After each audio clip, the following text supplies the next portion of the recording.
This is called Our Home and Native Land.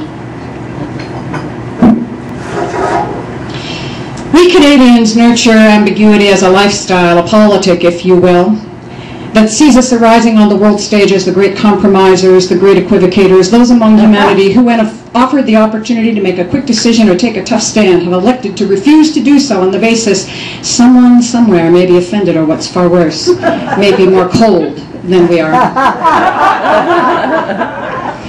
As winter folds itself deep in the heart of every Canadian, even those whose elected home involves something called the Sunshine Coast and temperatures that do not hover between bitter and unbelievable, at least not all winter long, the rest of us ask ourselves, why do we do it? While many parts of this large chunk of earth called North America bask under sunny days and balmy breezes, we huddle along a thin parameter, stretching our memories of one summer to the next like a clothesline of hope over the vast length of this imagined line, the 49th parallel, praying the rest of the season will leave us enough breath we do not die of pneumonia from the constant onslaught of raging winds and unbearable cold. And we will be grateful to have survived with only our memory cells sacrificed. For every winter, when the temperatures do what they will every year while you live in Canada, that is to plummet suddenly without so much as a buy your leave, notice how we respond. What about this weather? The neighbor states rhetorically. Can you believe it? Is the response. You should, because it happens this way every single year.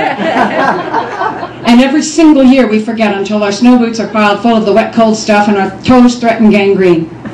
In between such moments, we cultivate the oblivion of a trauma survivor. Once the last sheet of ice has melted across the garden path, we just don't recall how awful it was.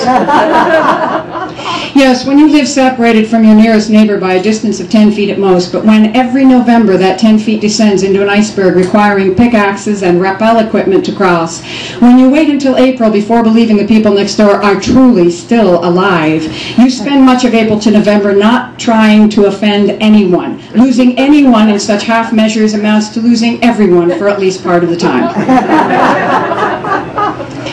And if your car, God forbid, does not start on one of those excruciating mornings when the dark dampness assaults your eyes, the slashing winds rip upside your nostrils, threatening your lungs, when the air hits outside the multiple layers of down, cotton, polyester, each carefully placed in the right order to protect, carefully and uselessly placed, because after everything, after zippering and mittening, gloving and booting, after layering and scarfing, the air in a Canadian winter fingers its way toward your fragile human frame as unremittingly as Revenue Canada's fingers toward your wallet at tax time. If your car does not start in such a situation, you are truly, irrevocably stuck. More stuck than a tongue frozen to a bit of metal piping, which you learned about in second grade by defying that friend of your older brother's who told you it would happen or it wouldn't, and either way you alone were going to reverse the laws of physics and nature and tongue cells, except it did not work and you received your first lesson about the Canadian winter. Do not mess with it. Therefore, if you have offended your neighbor or worse, if your neighbor tried to get you to help start their car and on a whim you decided staying put within your warm house, finessed, slogging through ice and sleet to rescue those standing in the freezing slush, when your car won't start, then just as unerringly as that slide that inevitably greets your feet on the thin layer of ice lying just below the surface of snow, that layer we affectionately know as black ice, you are now, in the vernacular, pooched. This truth lies in the heart of every Canadian. Only in Canada do we celebrate, with timid smiles barely visible from our fur-lined parkas and all those other layers, a mean temperature in January of 5 degrees Celsius.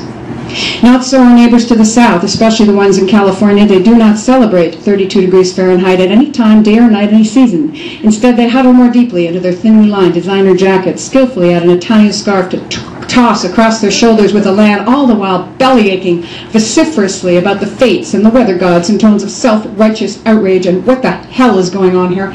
Californians know when they have been wronged, and they intend to complain about it. We in the clear north, those of us still not frozen within our igloos and unable to emerge, presume it is our lot, accepted as the curse of life, that we must endure stoically and without fuss, plunging temps day and night, frozen icicles hanging from our windows, warnings to keep our pets and relatives inside no matter how much we want to turn them out.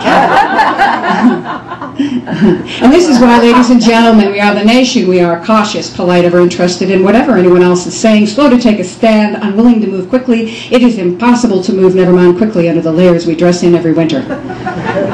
And in summer, well, without a cautious approach, if the moose and bogs don't get you, the mosquitoes will.